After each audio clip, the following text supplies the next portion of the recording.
Let's go up. We go live, then we go up.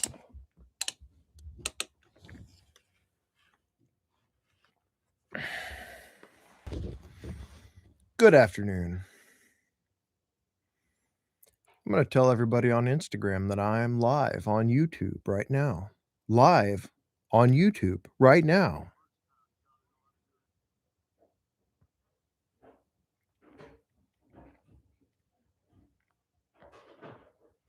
How do I do that? How embarrassing. Well, thank you for listening, whoever you are. Tonight, I'm going to be reading from what I recall is chapter 3 of Orthodoxy, although now I realize I've not actually looked at the book itself to remind myself, but I am correct. Chapter 3 of Orthodoxy. I don't remember particularly the first time I read it, but I will start at 9 o'clock.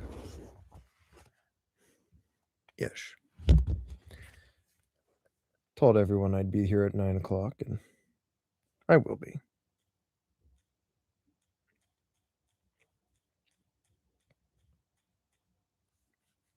Do you hear how many apps I have open right now?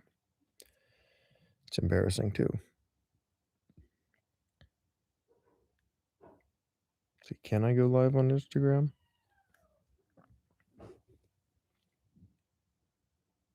Only accounts with 1,000 followers or more will be able to create live videos.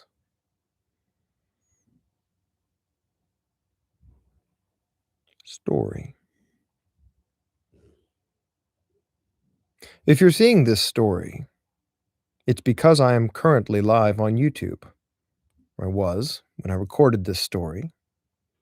Can't currently tell you live on Instagram because, no, it's not even, I forgot that. If you're seeing this story, it is the second time that I have recorded a story live on YouTube to tell you that I am live on YouTube, live on Instagram. The link to whatever it was you just heard about's in my bio. In a couple of minutes, I'm going to be reading Orthodoxy by Gilbert Keith Chesterton, Chapter 3. Couple of minutes being 8 minutes after 8:52 p.m. 9 o'clock p.m. Anyhow, good to see you.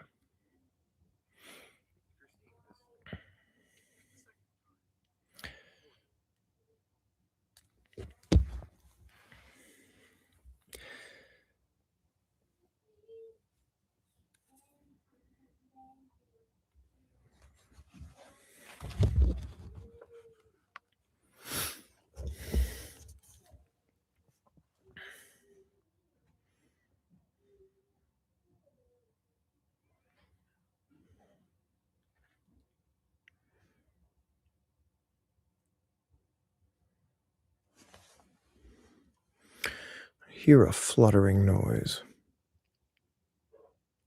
Not sure what's causing that. That didn't change anything. Oh. There it was.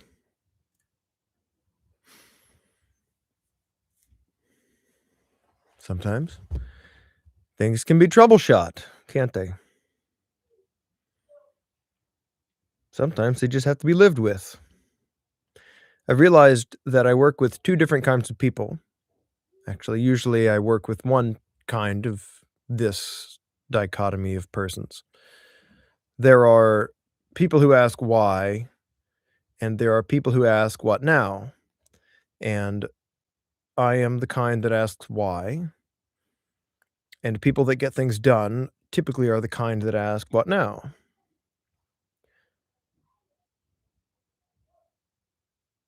I understand Chesterton, especially in his previous chapter of the madman traveling in circles. because asking why for everything will result in you traveling like a madman in circles. And you have to ask what now to get out of what is almost immediately your own imagination.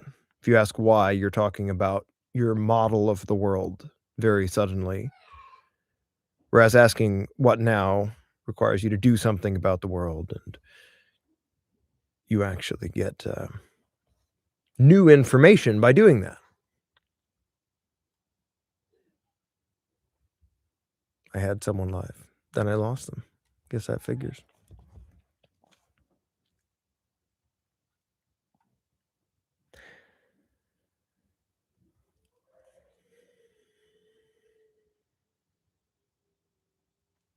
Welcome to any stray internetizens that might show up.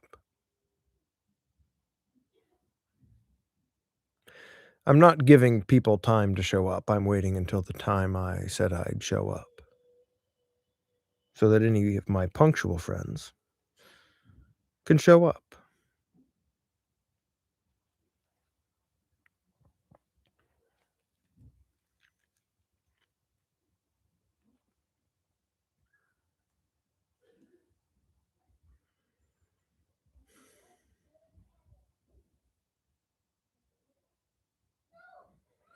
Incidentally, I did pass the number of subscribers, that bodes well, subscribers on YouTube required for me to stream on my phone, but I like this microphone. Since I'm reading a book, I feel like it makes sense that I would use the nicest microphone if the worst camera.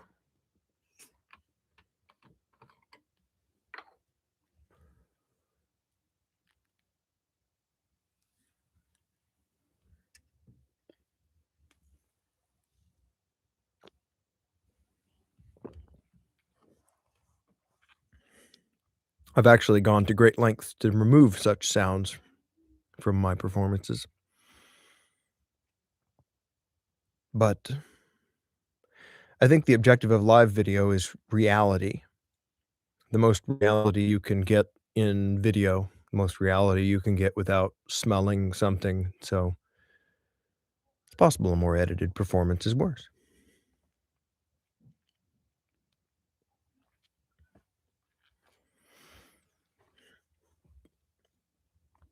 As a disclaimer to this chapter, and to all subsequent and even previous chapters, I might physically react to reading this, in the sense of I might choke up, I might tear up.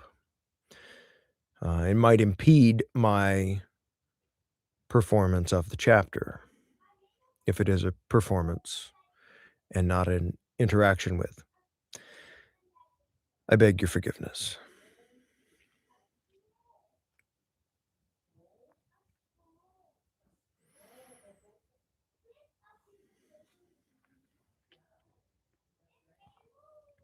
All right, let's get on with it.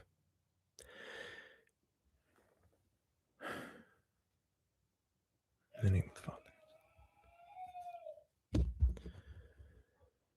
Gilbert Keith Chesterton, Orthodoxy, Chapter 3. The Suicide of Thought. The phrases of the street are not only forcible, but subtle, for a figure of speech can often get into a crack too small for a definition. Phrases like put out or off color might have been coined by Mr. Henry James in an agony of verbal precision. And there is no more subtle truth than that of the everyday phrase about a man having his heart in the right place. It involves the idea of normal proportion. Not only does a certain function exist, but it is rightly related to other functions. Indeed, the negation of this phrase would describe with peculiar accuracy the somewhat morbid mercy and perverse tenderness of the most representative moderns. If, for instance, I had to describe with fairness the character of Mr. Bernard Shaw, I could not express myself more exactly than by saying that he has a heroically large and generous heart, but not a heart in the right place. Reality. And this is so of the typical society of our time. The modern world is not evil. In some ways, the modern world is far too good. It is full of wild and wasted virtues. When a religious scheme is shattered, as Christianity was shattered at the Reformation, it is not merely the vices that are let loose. The vices are indeed let loose, and they wander and do damage. But the virtues are let loose also, and the virtues wander more wildly, and the virtues do more terrible damage. The modern world is full of the old Christian virtues gone mad. The virtues have gone mad because they've been isolated from each other and are wandering alone. Thus, some scientists care for truth, and their truth is pitiless. Thus, some humanitarians only care for pity, and their pity, I am sorry to say, is often untruthful. For example, Mr. Blatchford attacks Christianity because he's mad on one Christian virtue, the merely mystical and almost irrational virtue of charity. He has a strange idea that it will make it easier to forgive sins by saying that there are no sins to forgive. Mr. Blatchford is not only an early Christian, he is the only early Christian who ought really to have been eaten by lions, for in his case the pagan accusation is really true. His mercy would mean mere anarchy. He really is the enemy of the human race because he is so human. As the other extreme, we may take the acrid realist who has deliberately killed in himself all human pleasure in happy tales or in the healing of the heart. Torquemada tortured people physically for the sake of moral truth.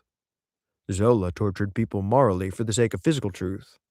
But in Torquemada's time, there was at least a system that could at some extent make righteousness and peace kiss each other.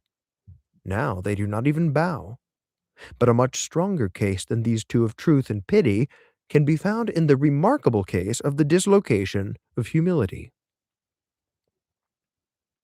It is only with one aspect of humility that we are here concerned. Humility was largely meant as a restraint upon the arrogance and infinity of the appetite of man. He was always outstripping his mercies with his own newly invented needs. His very power of enjoyment destroyed half his joys. By asking for pleasure, he lost the chief pleasure, for the chief pleasure is surprise. Hence, it became evident that if a man would make his world large, he must be always making himself small. Even the haughty visions, the tall cities, and the toppling pinnacles are the creations of humility.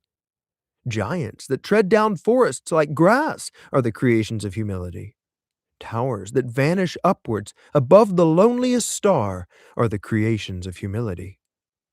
For towers are not tall unless we look up at them, and giants are not giant unless they are larger than we. All this gigantesque imagination, which is perhaps the mightiest of the pleasures of man, is at bottom entirely humble. It is impossible without humility to enjoy anything, even pride.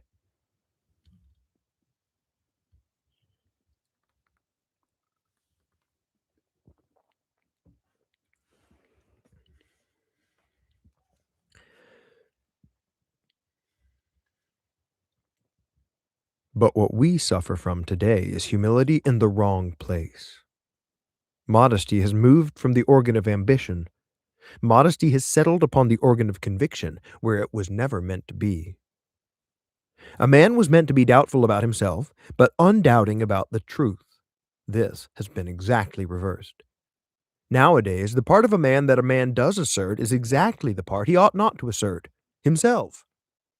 The part he doubts is exactly the part he ought not to doubt, the divine reason. Huxley preached a humility content to learn from nature, but the new skeptic is so humble that he doubts if he can even learn. Thus, we should be wrong if we had said hastily that there is no humility typical of our time. The truth is that there is a real humility typical of our time, but it so happens that it is practically a more poisonous humility than the wildest prostrations of the ascetic. The old humility was a spur that prevented a man from stopping, not a nail in his boot that prevented him from going on. For the old humility might make a man doubtful about his efforts, which might make him work harder. But the new humility will make a man doubtful about his aims, which will make him stop working altogether. At any street corner, we may meet a man who utters the frantic and blasphemous statement that he may be wrong. Every day one comes across somebody who says that of course his view may not be the right one. Of course his view must be the right one, or it is not his view. We are on the road to producing a race of men too mentally modest to believe in the multiplication table. We're in danger of seeing philosophers who doubt the law of gravity as being a mere fancy of their own. Scoffers of old time were too proud to be convinced, but these are too humble to be convinced. The meek do inherit the earth, but the modern skeptics are too meek even to claim their inheritance. It is exactly this intellectual helplessness which is our second problem. The last chapter has been concerned only with the fact of observation, that what peril of morbidity there is for man comes rather from his reason than his imagination. It was not meant to attack the authority of reason, rather it is the ultimate purpose to defend it, for it needs defense. The whole modern world is at war with reason, and the tower already reels. The sage, it is often said, can see no answer to the riddle of religion. But the trouble with our sages is not that they cannot see the answer, it is that they cannot even see the riddle. They're like children, so stupid as to notice nothing paradoxical in the playful assertion that a door is not a door. The modern latitudinarians speak, for instance, about authority in religion not only as if there were no reason in it, but as if there had never been any reason for it. Apart from seeing its philosophical basis, they cannot even see its historical cause.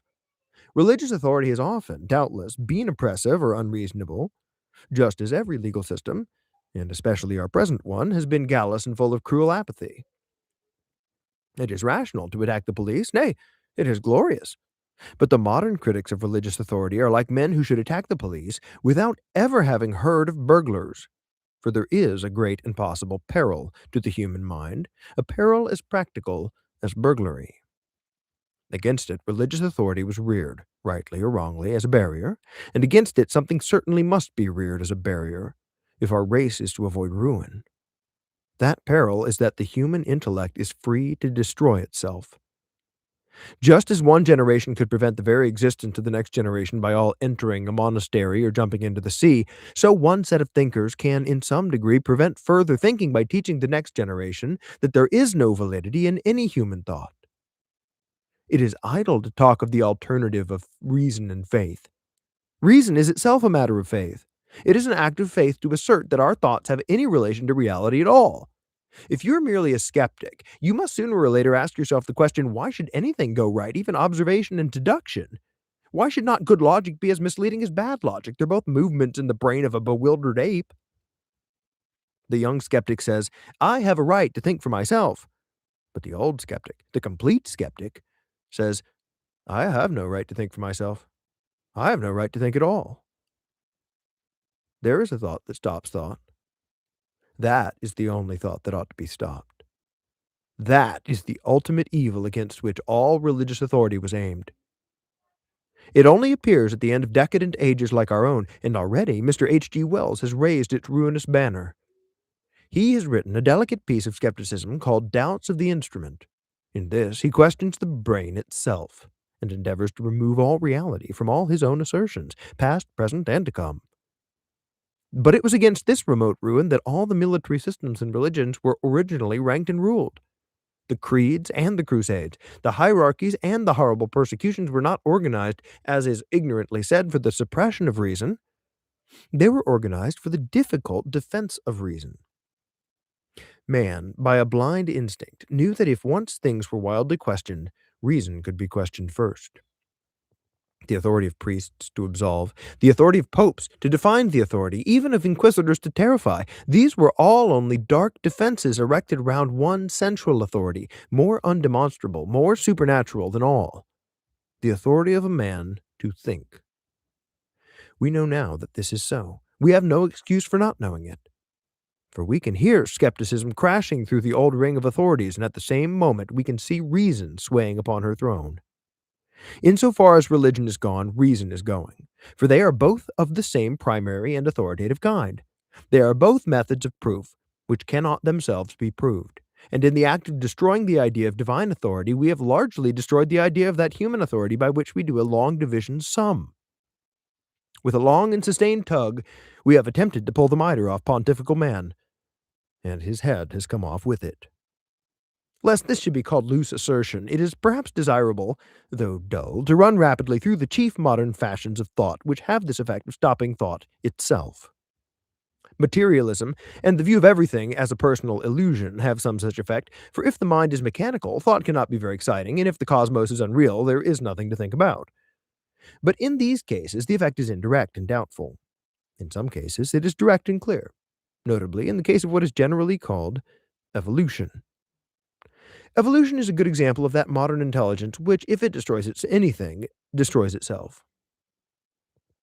Evolution is either an innocent scientific description of how certain earthly things came about, or, if it is anything more than this, it is an attack upon thought itself. If evolution destroys anything, it does not destroy religion, but rationalism. If evolution simply means that a positive thing called an ape turned very slowly into a positive thing called a man, then it is stingless for the most orthodox, for a personal God might just as well do things slowly as quickly, especially like if the Christian God, he were outside time. But if it means anything more, it means that there is no such thing as an ape to change, and no such thing as a man for him to change into. It means that there is no such thing as a thing.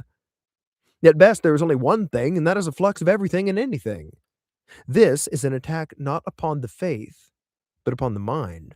You cannot think if there are no things to think about. You cannot think if you are not separate from the subject of thought. Descartes said, "I think, therefore I am." The philosophic evolutionist reverses and negatives the epigram. He says, "I am not, therefore I cannot think." Then there is the opposite attack on thought, that urged by Mr. H.G. Wells when he insists that every separate thing is unique, and there are no categories at all. This also is merely destructive. Thinking means connecting things and stops if they cannot be connected. It needs hardly be said that this skepticism forbidding thought necessarily forbids speech. A man cannot open his mouth without contradicting it. Thus, when Mr. Wells said, as he did somewhere, all chairs are quite different, he utters not merely a misstatement, but a contradiction in terms. If all chairs were quite different, you could not call them all chairs. Akin to these is the false theory of progress, which maintains that we alter the test instead of trying to pass the test. We often hear it said, for instance, what is right in one age is wrong in another. This is quite reasonable if it means that there is a fixed aim and that certain methods attain at certain times and not at other times. If women, say, desire to be elegant, it may be that they are improved at one time by growing fatter and at another time by growing thinner. But you cannot say that they are improved by ceasing to wish to be elegant and beginning to wish to be oblong. If the standard changes, how can there be improvement, which implies a standard? Nietzsche started a nonsensical idea that men had once sought as good, what we now call evil. If it were so, we could not talk of surpassing or even falling short of them. How can you overtake Jones if you walk in the other direction? You cannot discuss whether one people has succeeded more in being miserable than another succeeded in being happy. It would be like discussing whether Milton was more puritanical than a pig is fat. It is true that a silly man, might make change itself his object or ideal. But as an ideal, change itself becomes unchangeable. If the change worshipper wishes to estimate his own progress, he must be sternly loyal to the ideal of change. He must not begin to flirt gaily with the ideal of monotony. Progress itself cannot progress. It is worth remark in passing that when Tennyson, in a wild and rather weak manner, welcomed the idea of infinite alteration in society, he instinctively took a metaphor which suggests an imprisoned tedium. He wrote, "Let the great world spin forever down the ringing grooves of change." He thought of change itself as an unchangeable groove, and so it is. Change is about the narrowest and hardest groove that a man can get into. The main point here is, however, is that the idea of a fundamental alteration in the standard is one of the things that makes thought about the past or future simply impossible. The theory of a complete change of standards in human history does not merely deprive us of the pleasure of honoring our fathers, it deprives us even of the more modern and aristocratic pleasure of despising them. This bald summary of the thought-destroying forces of our time would not be complete without some reference to pragmatism. For though I have here used, and should everywhere defend, the pragmatist method as a preliminary guide to truth, there is an extreme application of it which involves the absence of all truth whatever. My meaning can be put shortly thus. I agree with the pragmatists that apparent objective truth is not the whole matter, that there is an authoritative need to believe the things that are necessary to the human mind. But I say that one of those necessities precisely is a belief in objective truth. The pragmatist tells a man to think what he must think and never mind the absolute, but precisely one of the things that he must think is the absolute. This philosophy, indeed, is a kind of verbal paradox. Pragmatism is a matter of human needs, and one of the first of human needs is to be something more than a pragmatist. Extreme pragmatism is just as inhuman as the determinism it so powerfully attacks. The determinist, who, to do him justice, does not pretend to be a human being, makes nonsense of the human sense of actual choice. The pragmatist, who professes to be specially human, makes nonsense of the human sense of actual fact. To sum up our contention so far, we may say that the most characteristics current philosophies have not only a touch of mania, but a touch of suicidal mania. The mere questioner has knocked his head against the limits of human thought and cracked it. This is what makes so futile the warnings of the orthodox and boasts of the advance about the dangerous boyhood of free thought. What we are looking at is not the boyhood of free thought, it is the old age and ultimate dissolution of free thought. It is vain for bishops and pious bigwigs to discuss what dreadful things will happen if wild skepticism runs its course. It has run its course. It is vain for eloquent atheists to talk about the great truths that will be revealed if once we are set free thought begin. We've seen it end. It has no more questions to ask. It has questioned itself. You cannot call up any wilder vision than a city in which men ask themselves if they have any selves. You cannot fancy a more skeptical world than that in which men doubt if there is a world. It might certainly have reached its bankruptcy more quickly and cleanly if it had not been feebly hampered by the application of indefensible laws of blasphemy, or by the absurd pretense that modern England is Christian, but it would have reached the bankruptcy anyhow. Militant atheists are still unjustly persecuted, but rather because they are an old minority than because they are a new one. Free thought has exhausted its own freedom. It is weary of its own existence. If any free thinker now hails philosophic freedom as the dawn, he's only like the man in Mark Twain who came out wrapped in blankets to see the sun rise and was just in time to see it set. If any frightened curate still says that it will be awful if the darkness of free thought should spread, we can only answer him in the high and powerful words of Mr. Belloc. Do not, I beseech you, be troubled about the increase of forces already in dissolution. You have mistaken the hour of the night. It's already morning. We have no more questions left to ask. We have looked for questions in the darkest corners and on the wildest peaks. We have found all the questions that can be found. It is time we gave up looking for questions and began looking for answers. But one more word must be added. At the beginning of this preliminary negative sketch, I said that our mental ruin has been wrought by wild reason, not by wild imagination. A man does not go mad because he makes a statue a mile high, but he may go mad by thinking it out in square inches. Now, one school of thinkers has seen this and jumped at it as a way of renewing the pagan health of the world.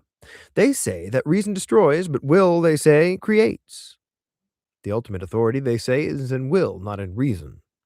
The supreme point is not why a man demands a thing, but the fact that he does demand it. I have no space to trace or expound this philosophy of will. It came, I suppose, through Nietzsche, who preached something that is called egoism. That, indeed, was simple-minded enough, for Nietzsche denied egoism simply by preaching it. To preach anything is to give it away. First, the egoist calls life a war without mercy, and then he takes the greatest possible trouble to drill his enemies in war. To preach egoism is to practice altruism, but however it began, the view is common enough in current literature.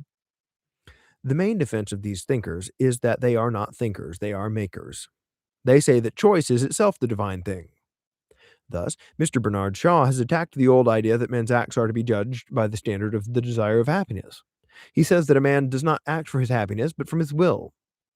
He does not say, jam will make me happy, but I want jam. And in all this, others follow him with yet greater enthusiasm. Mr. John Davidson, a remarkable poet, is so passionately excited about it that he is obliged to write prose. He publishes a short play with several long prefaces.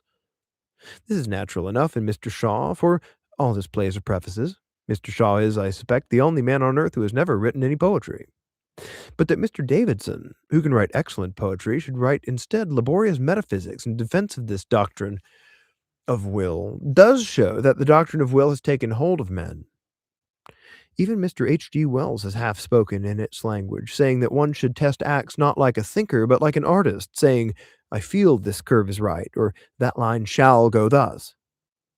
They are all excited, and well they may be. For by this doctrine of the divine authority of will, they think they can break out of the doomed fortress of rationalism.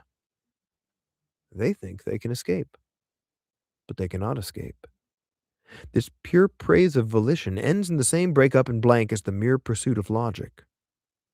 Exactly as complete free thought involves the doubting of thought itself, so the acceptation of mere willing really paralyzes the will.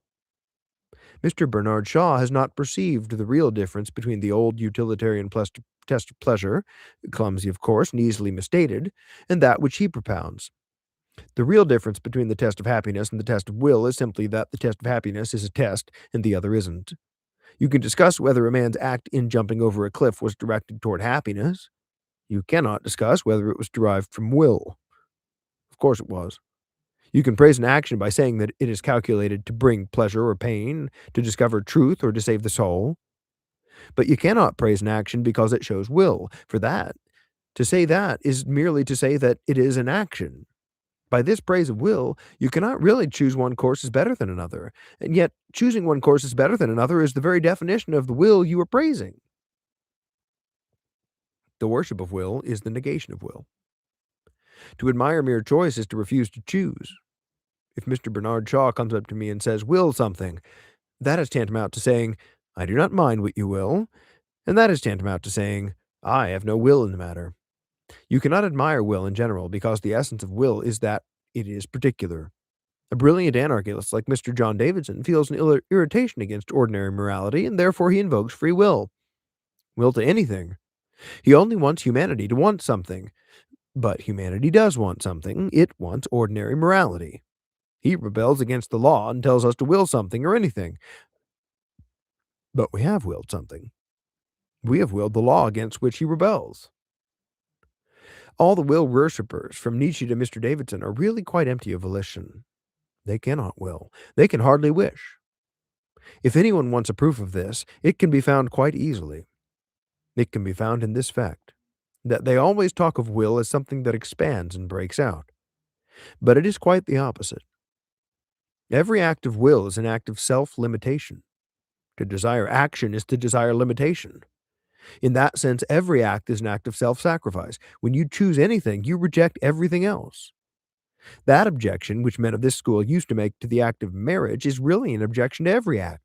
Every act is an irrevocable selection and exclusion. Just as when you marry one woman, you give up all the others, so when you take one course of action, you give up all the other courses. If you become King of England, you give up the post of beadle in Brompton. If you go to Rome, you sacrifice a rich, suggestive life in Wimbledon. It is the existence of this negative or limiting side of will that makes most of the talk of the anarchic will worshippers little better than nonsense. For instance, Mr. John Davidson tells us that to have nothing to do with thou shalt not, but it is surely obvious that thou shalt not is only one of the necessary corollaries of I will.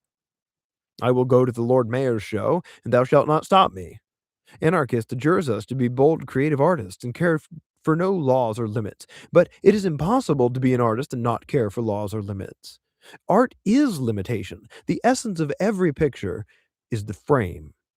If you draw a giraffe, you must draw him with a long neck. If, in your bold, creative way, you find yourself or you hold yourself free to draw a giraffe with a short neck, you will really find that you are not free to draw a giraffe. The moment you step into the world of facts, you step into a world of limits. You can free things from alien or accidental laws, but not from the laws of their own nature. You may, if you like, free a tiger from his bars, but do not free him from his stripes. Do not free a camel of the burden of his hump. You may be freeing him from being a camel. Do not go about as the demagogue, encouraging triangles to break out of their prison of their three sides. If a triangle breaks out of its three sides, its life comes to a lamentable end. Somebody wrote a book called The Loves of the Triangles. I never read it, but I am sure that if the triangles ever were loved, they were loved for being triangular. This is certainly the case with all artistic creation, which is in some ways the most decisive example of pure will. The artist loves his limitations. They constitute the thing he is doing. The painter is glad that the canvas is flat. The sculptor is glad that the clay is colorless. In case the point is not clear, a historic example may illustrate it. The French Revolution was really a heroic and decisive thing, because the Jacobins willed something definite and limited. They desired the freedoms of democracy, but also all the vetoes of democracy. They wished to have votes and not to have titles. Republicanism had an ascetic side in Franklin or Robespierre, as well as an expansive side in Danton or Wilkes. Therefore, they have created something with a solid substance and shape, the square, social equality, and peasant wealth of France. But since then, the revolutionary speculative minds of Europe has been weakened by shrinking from any proposal because of the limits of that proposal. Liberalism has been degraded into liberality. Men have tried to turn revolutionize from a transitive to an intransitive verb. The Jacobin could tell you not only the system he would rebel against, but, what was more important, the system he would not rebel against, the system he would trust. But the new rebel is a skeptic and will not entirely trust anything. He has no loyalty, therefore he can never really be a revolutionist. And the fact that he doubts everything really gets in his way when he wants to denounce anything. For all denunciation implies a moral doctrine of some kind, and the modern revolutionist doubts not only the institution he denounces, but the doctrine by which he denounces it. Thus, he writes one book complaining that imperialist oppression insults the purity of women, and then he writes another book about the sex problem in which he insults it himself. He curses the Sultan because Christian girls lose their virginity, and then he curses Mrs. Grundy because they keep it. As a politician, he will cry out that war is a waste of life, and then as a philosopher, that all life is a waste of time. A Russian pessimist will denounce a policeman for killing a peasant, then prove by the highest philosophical principles that the peasant ought to have killed himself. A man denounces marriage as a lie, and then denounces aristocratic profligates for treating it as a lie. He calls a flag a bauble, and then blames the oppressors of Poland or Ireland because they take away that bauble. The man of this school goes first to a political meeting where he complains that savages are treated as if they were beasts. Then he takes off his hat and umbrella and goes on to a scientific meeting where he proves that they practically are beasts. In short, the modern revolutionist, being an infinite skeptic, is always engaged in undermining his own minds. In his book on politics, he attacks men for trampling on morality. In his book on ethics, he attacks morality for trampling on men. Therefore, the modern man in revolt has become practically useless for all purposes of revolt. By rebelling against everything, he has lost his right to rebel against anything. It may be added that the same blank and bankruptcy can be observed in all fierce and terrible types of literature, especially in satire. Satire may be mad and anarchic, but it presupposes an admitted superiority in certain things over others. It presupposes a standard. When little boys in the street laugh at the fatness of some distinguished journalist, they are unconsciously assuming a standard of Greek sculpture. They are appealing to the marble Apollo. And the curious disappearance of satire from our literature is an instance of the fierce things fading for want of any principle to be fierce about. Nietzsche had some natural talent for sarcasm. He could sneer, though he could not laugh, but there was always something bodiless and without weight in his satire, simply because it had not any mass of common morality behind it. He is himself more preposterous than anything he denounces, but indeed Nietzsche will stand very well as the type of the whole of this failure of abstract violence. The softening of the brain which ultimately overtook him was not a physical accident. If Nietzsche had not ended in imbecility, Nietzscheism would end in imbecility. Thinking in isolation and with pride ends in being an idiot. Every man who will not have softening of the heart must at last have softening of the brain. This last attempt to evade intellectualism ends in intellectualism and therefore in death. The sortie has failed. The wild worship of lawlessness and the materialist worship of law end in the same void. Nietzsche scales staggering mountains, but he turns up ultimately in Tibet. He sits down beside Tolstoy in the land of nothing and nirvana. They are both helpless. One because he must not grasp anything, and the other because he must not let go of anything. The Tolstoyan's will is frozen by a Buddhist instinct that all special actions are evil, but the Nietzscheite's will is quite equally frozen by his view that all special actions are good, for if all special actions are good, none of them are special. They stand at the crossroads, and one hates all the roads, and the other likes all the roads. The result is, well, some things are not hard to calculate. They stand at the crossroads. Here I end, thank God, the first and dullest business of this book, the rough review of recent thought. After this, I begin to sketch a view of life which may not interest my reader, but which, at any rate, interests me. In front of me, as I close this page, is a pile of modern books that I have been turning over for the purpose, a pile of ingenuity, a pile of futility. By the accident of my present detachment, I can see the inevitable smash of the philosophies of Schopenhauer and Tolstoy, Nietzsche and Shaw, as clearly as an inevitable railway smash could be seen from a balloon. They're all on the road to the emptiness of the asylum, for madness may be defined as using mental activity so as to reach mental helplessness, and they have nearly reached it. He who thinks he's made of glass thinks to the destruction of thought, for glass cannot think. So he who wills to reject nothing wills the destruction of will, for will is not only the choice of something, but the rejection of almost everything.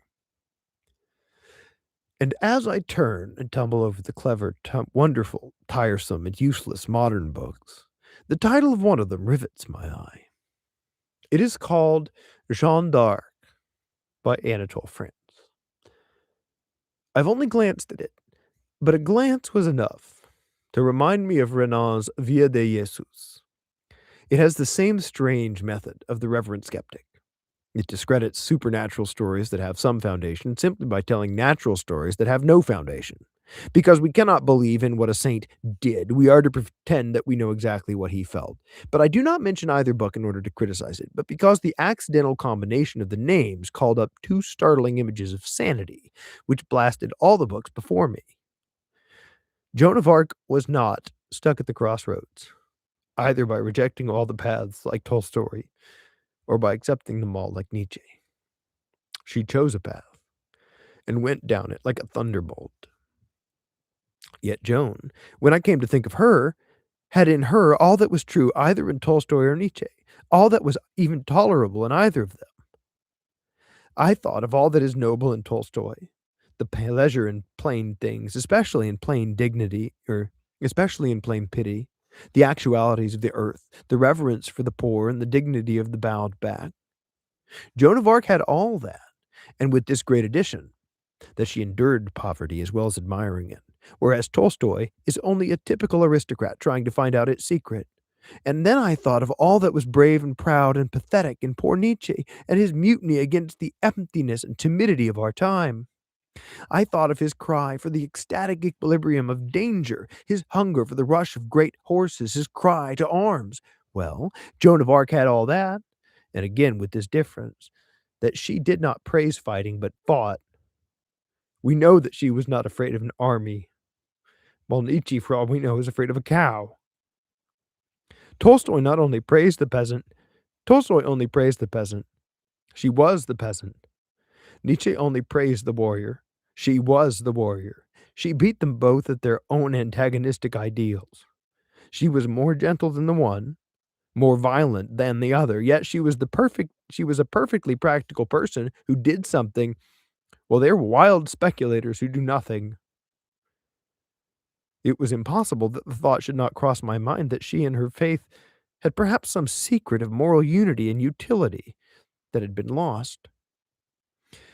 And with that thought came a larger one, and the colossal figure of her master had also crossed the theater of my thoughts.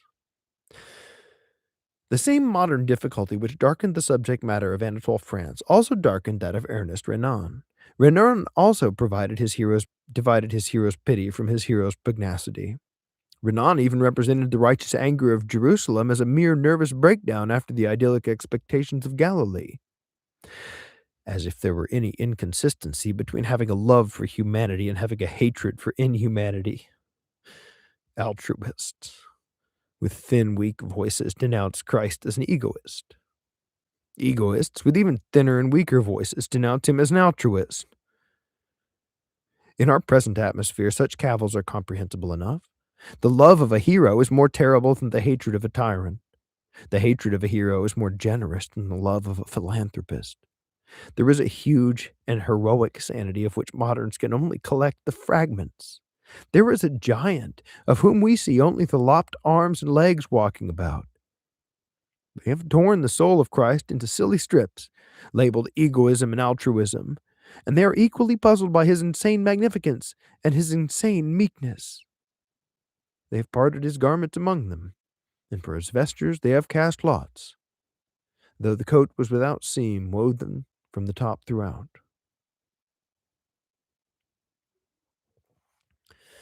Join me next Friday. I'll be reading Chapter 4, The Ethics of Elfland. Thank you. Good night.